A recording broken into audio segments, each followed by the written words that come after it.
Ninakusalimu kwa jina lipitalo majina yote. Hili sio jina la mtu awaye yote, bali ni jina la Bwana wetu Yesu Kristo. Ninakualika katika mfululizo wa masomo ya kesha la asubuhi kwa mwaka 2026. Baba yetu anajali. Hii ni mwezi wa kwanza kabisa tunapojifunza mada kuu isemayo wana na binti za Mungu. Leo tunaenda kuliangazia somo la Januari 15. Tuombe. Haleluya. Baba yetu na Mungu wetu ishie mahali pasiri juu mbinguni, watoto wako wa kiume na wa kike tuko tena miguuni pako asubuhi ya leo.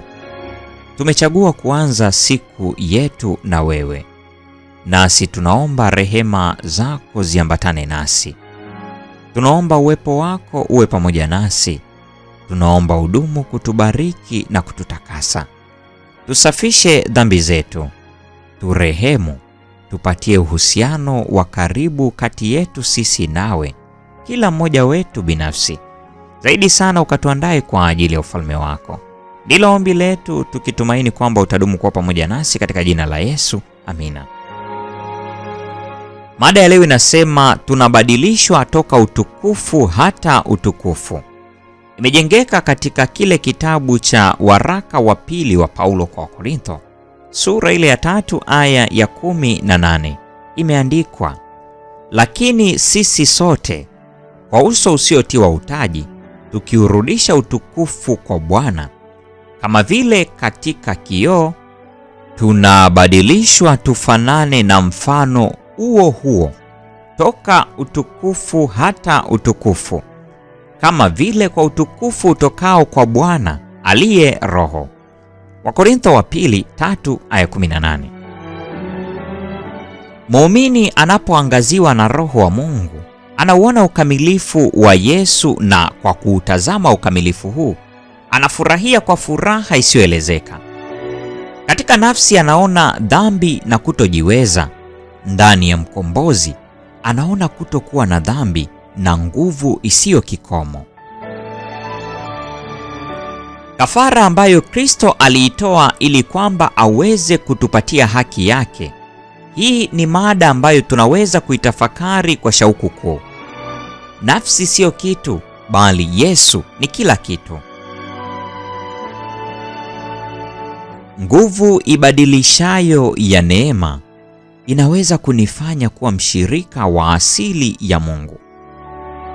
Juu ya Kristo, utukufu wa Mungu umeng'aa, na kwa kumtazama Kristo, ukitafakari juu ya kujitoa kwake mwenyewe, ukikumbuka kwamba ndani yake unakaa utimilifu wote wa uungu kimwili, aaminie anavutwa karibu na karibu zaidi na chanzo cha nguvu.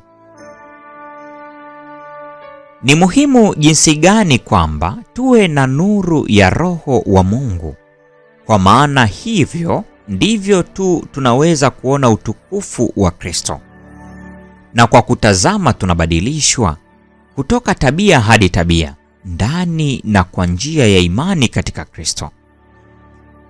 Anayo neema na msamaha kwa ajili ya kila nafsi.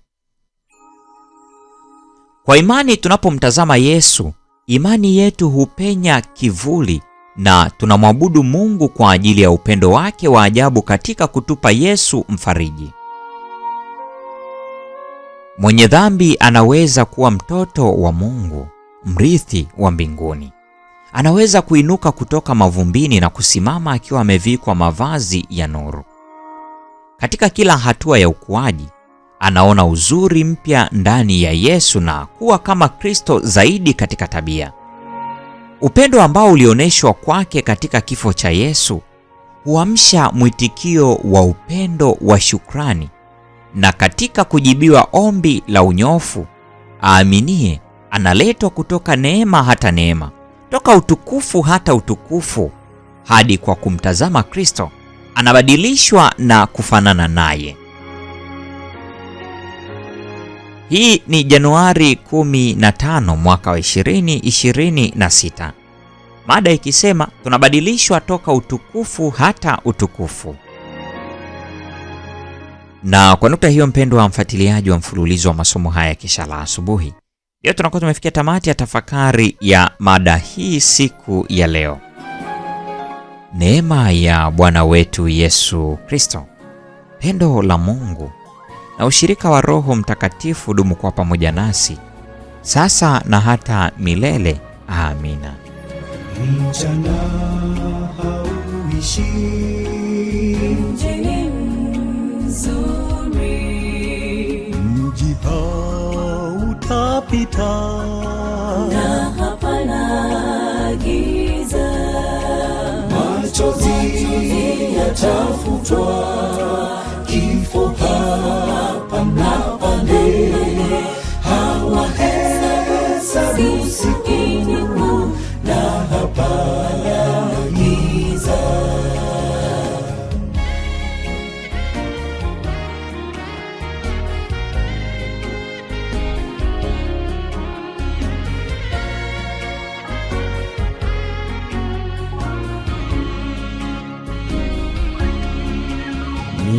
Milangoni ya lulu, mjini mzuri, dhahabu njia zake, na hapana giza.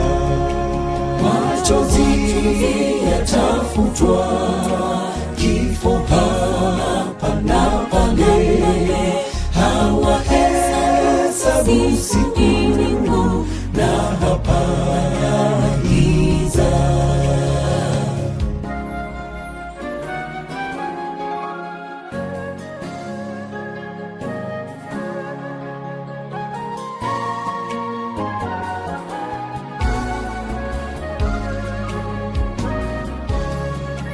Milango haifungwi, mjini mzuri, mtoni wa uzima, na hapana giza. Machozi yatafutwa, kifo hapana pale, hawahesabu siku na hapana giza.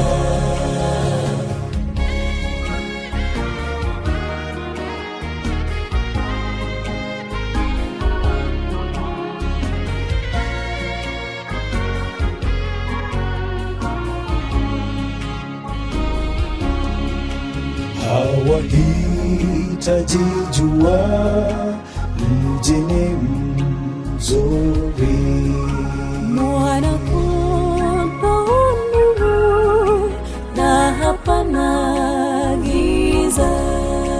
Machozi yatafutwa, kifo hapana pale, hawahesabu siku na hapana giza.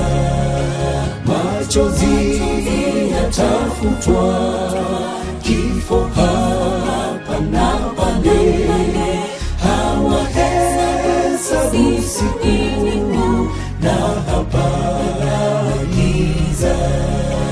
Machozi yatafutwa, kifo hapana pale, hawahesabu siku